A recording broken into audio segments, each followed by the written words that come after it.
Before breakfast tomorrow, your legs will take 8 tests. No stopwatch. No clinic. The carpet will test whether your toes clear the floor. The kitchen chair will test whether your feet, knees, and hips can move your body together. The counter will test whether you can shift sideways without feeling unsteady. And the front step will test something most people miss, whether one leg can support you while the other one moves. When one of those links begins struggling, we usually say, "My legs are getting weak." But your legs are not one problem. They are a chain. And doing random leg exercises can keep training the links that are already strong, while the weak one keeps hiding. Today, you will test 8 beginner movements with a few controlled repetitions. This is not 8 full workout sets. It is a guided weak link check.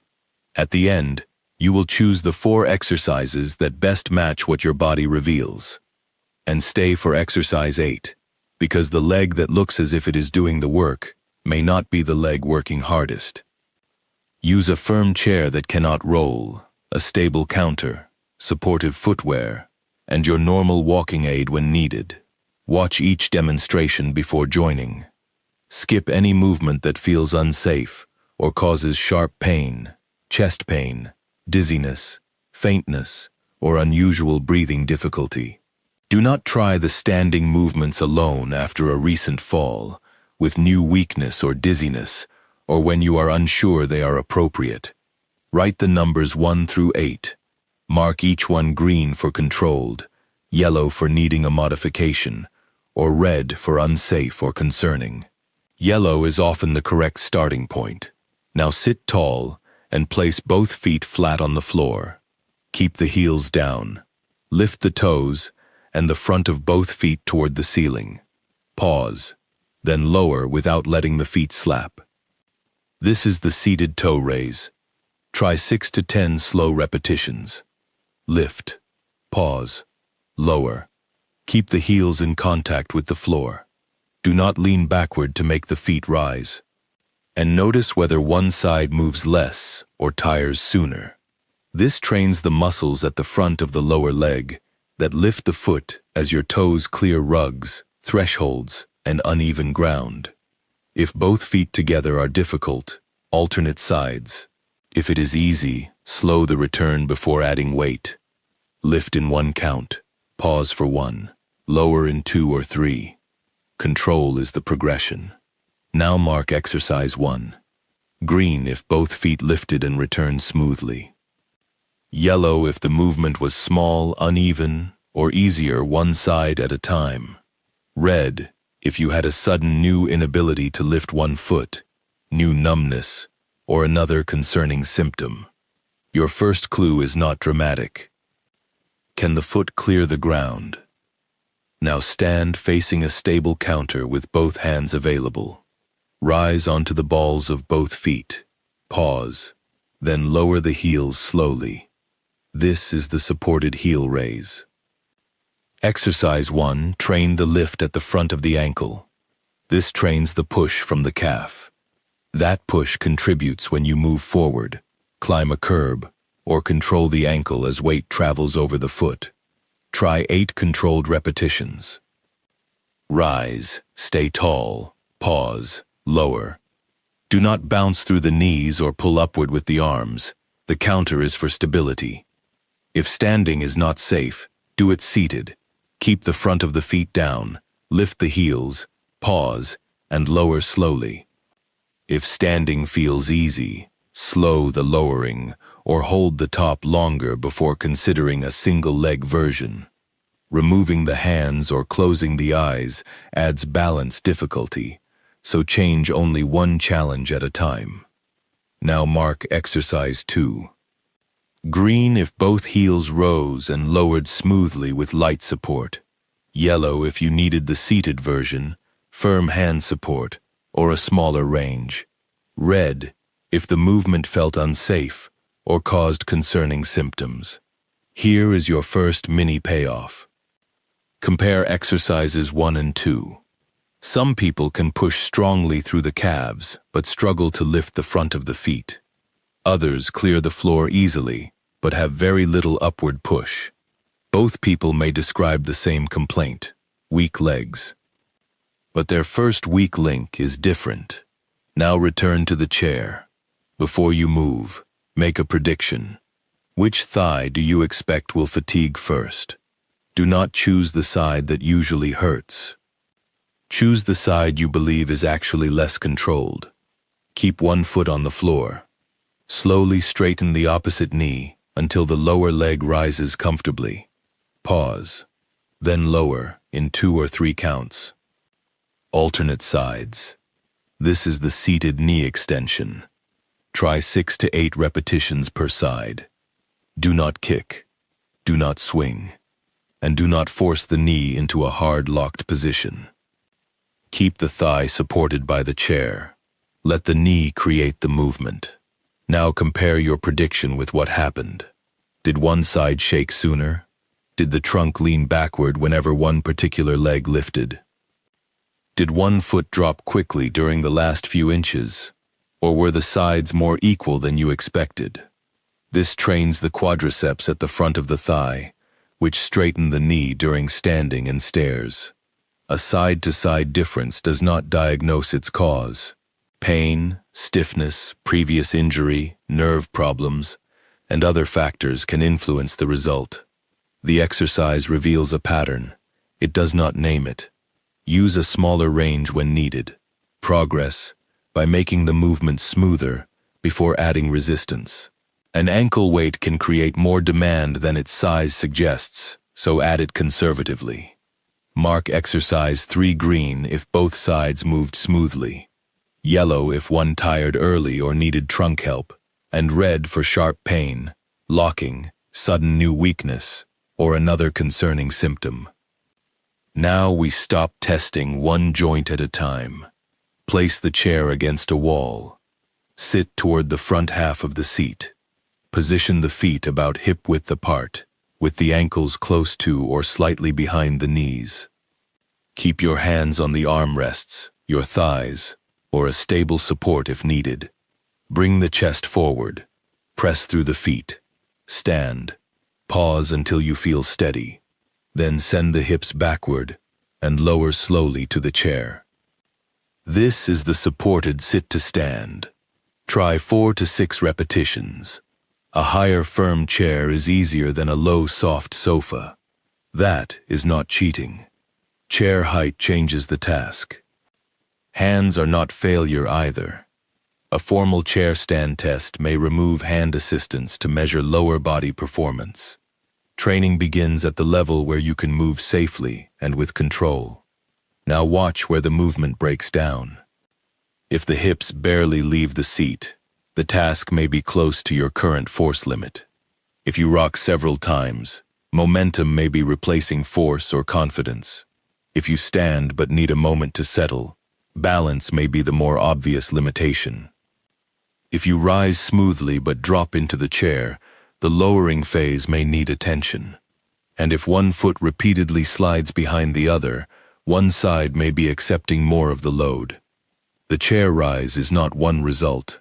It is several clues compressed into one movement.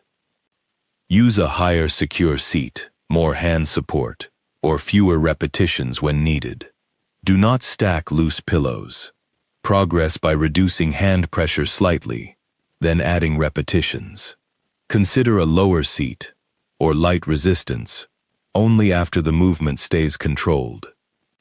The most common mistake is trying to move straight upward while the body weight remains behind the feet. Bring the chest forward first.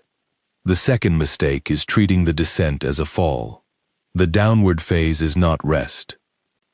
It is half of the exercise. Mark exercise 4 green for a controlled rise and descent, yellow for a higher chair or more hand support, and red if it felt unsafe or produced concerning symptoms. Now look at your first 4 marks. If toe raises, heel raises, and knee extensions were green, but the chair rise was yellow, isolated strength may not be the whole story.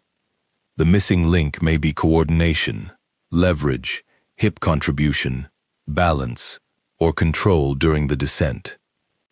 That is why simply adding more knee extensions does not always solve a difficult chair rise.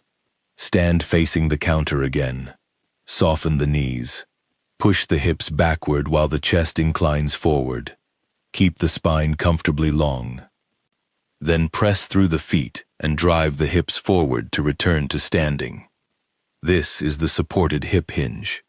Try 6 to 8 repetitions. Hips back. Pause. Stand. This is not a deep squat. In a squat, the hips travel down and the knees bend more. In a hinge, the hips move backward. That pattern helps when reaching toward a counter, moving the hips back before sitting, or lifting a light object from a raised surface. Do not chase the floor, round the back for extra range, or snap upright with momentum. If the movement is confusing, stand with your back facing a wall several inches away. Reach the hips backward until they touch the wall. Then stand. The wall turns an abstract instruction into a clear target.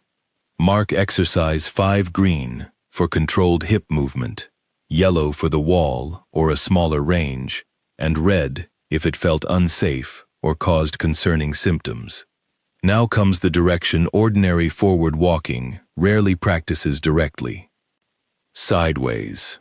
Stand beside or facing a long, stable counter. Take one small step to the right. Bring the other foot toward it without allowing the feet to collide. Continue for 3 or 4 steps.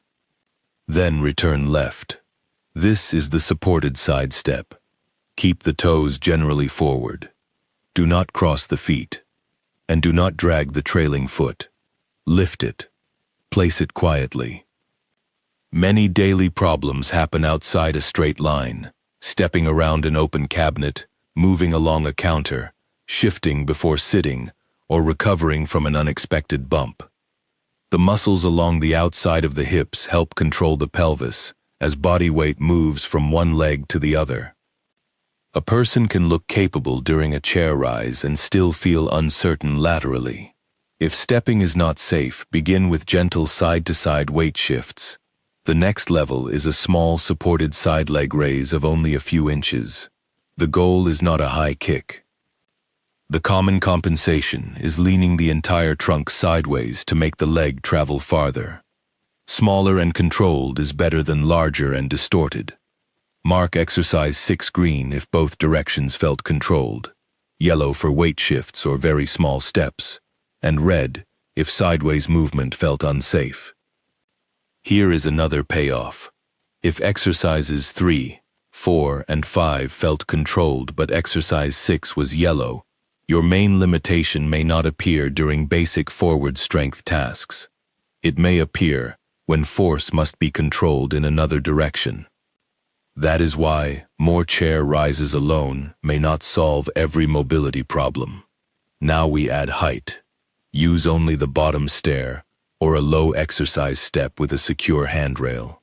Do not use a stool, box, chair seat, or stack of books. If you do not have a safe step and rail, use the tap version only. Stand facing the step. Lift one foot and place it on the step. Return it to the floor. Alternate sides. These are step taps. They train foot clearance and accuracy without requiring the entire body to travel upward. If taps feel controlled and the setup is safe, place the entire right foot on the step. Press through that foot. Bring the other foot up. Then step down slowly. Perform 2 or 3 repetitions with one leg leading, then switch sides. Use the rail. The rail is part of the safe setup. Now watch for 3 clues. Does one side need more pulling from the arm? Does one knee drift differently? Does the lowering phase feel harder than the climb? A step may reveal a side-to-side difference more clearly than a seated movement, but it does not identify the cause.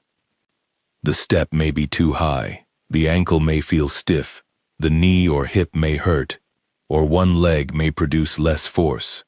Reduce the task until the pattern becomes clear.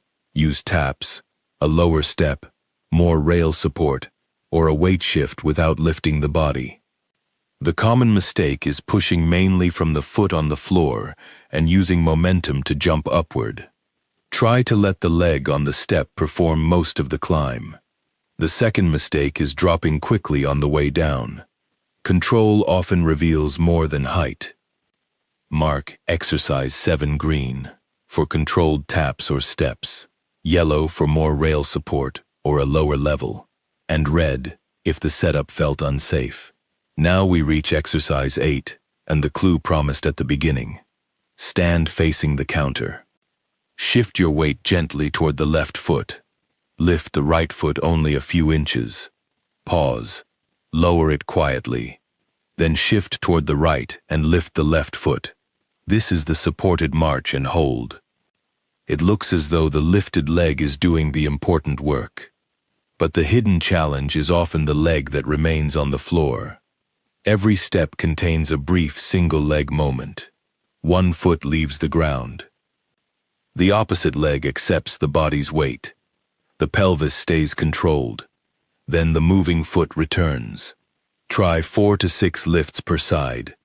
The knee does not need to reach hip height. Lift only as high as you can remain tall and steady. Pause long enough to notice the standing leg. Does the supporting knee drift inward? Does the body lean sideways? Do you grip the counter before the foot leaves the floor? Does one foot land heavily? To make it easier, slide one foot forward without lifting it, then switch sides. To progress, do not chase a higher knee. Increase the pause, reduce hand pressure slightly, or slow the return. The standing leg is the hidden star of this movement. Mark exercise 8 green if both sides lifted and returned quietly, yellow for toe slides or firm support, and red if it felt unsafe. You now have 8 marks. This is where most exercise lists tell everyone to do all 8 every day. Do not do that automatically. Choose 4 based on the daily problem you most want to improve and the yellow marks that appeared safely. If your toes catch the floor or your stride is becoming shorter, begin with toe raises, heel raises, knee extensions, and supported marching. That pathway trains clearance, push, knee control, and the single leg moment. If chairs and stairs are the problem, begin with knee extensions, sit to stands, hip hinges, and step taps or step ups. That pathway trains knee extension, whole body rising, hip drive, and height. If turning or sideways movement feels uncertain, begin with heel raises, hip hinges, side steps, and supported marching. That pathway trains the ankle base, hip control, lateral movement, and single leg support. If most standing exercises were yellow, choose the seated or highly supported versions. Toe raises, seated heel raises, knee extensions, and a high chair sit to stand using the hands. That is not an inferior routine. It is a routine you can repeat. Current guidance for adults 65 and older recommends aerobic, muscle strengthening, and balance activity each week, with strengthening on at least 2 days. Begin with 1 controlled set of your 4 exercises on 2 non-consecutive days. 8 to 12 repetitions is a common general target, not an entrance exam. 4 controlled chair rises may be better than 12 poor ones. The final repetitions should feel challenging, while the movement stays recognizable. Do not hold your breath. Do not force sharp pain, and do not increase everything at once. When an exercise becomes consistently controlled, change one variable. Add 1 or 2 repetitions. Slow the lowering. Increase the range slightly. Reduce hand pressure, or eventually add light resistance. Progression is a dial, not a trapdoor. Judge progress by function. Do the toes clear the floor more reliably? Does the chair rise require less hand pressure? Can you control the final inches when sitting? Can you step sideways without dragging the foot? Does the same low step require less pulling from the rail? Those changes matter more than soreness. Soreness is not a score. Exercise is also not the answer to every cause of weak legs. New or unexplained weakness may relate to illness, medication effects, pain, nerve or circulation problems, nutritional issues, or other conditions. Seek urgent help for sudden one-sided weakness or numbness, facial drooping, trouble speaking, sudden confusion, or sudden difficulty walking, chest pain, fainting, major breathing difficulty, or a sudden inability to move part of the body also requires urgent care. Progressive unexplained weakness, repeated falls, persistent numbness, or a major new side-to-side difference deserves medical evaluation. Do not let a workout video delay care. Now answer one question in the comments without sharing private medical details. Which link surprised you most? The ankles? The chair rise? Sideways movement? The step? Or the standing leg during marching? Your answer will help shape future videos in this series. Remember the chain. The foot clears. The ankle pushes. The knee straightens. The chair rise connects the body. The hips drive. The outer hips control sideways movement. The step adds height, and the standing leg supports the next move. Choose the 4 exercises that match the weakest safe links. Repeat them consistently. Recover. Then ask the body to do slightly more. That leads to the next question. How do you know when to add repetitions, when to add resistance, and when you should repeat the same level for another week? Most people use soreness. Some use sweat. Others keep doing the same easy routine for months because it feels safe. None of those methods reliably shows whether the weak link is receiving enough challenge. In the next video, I will give you a 4-week leg strength progression plan for adults over 60. You will learn how to choose a starting level, how to use the final 2 repetitions as feedback, when to repeat a week, and the 3 signs that mean progression should stop. And there is one common reason people become better at an exercise without becoming noticeably stronger in daily life. It happens when the score improves, but the weak link never receives more demand. Subscribe to Root Cause Health so you do not miss that plan. Find the weak link, train it safely, and rebuild the chain.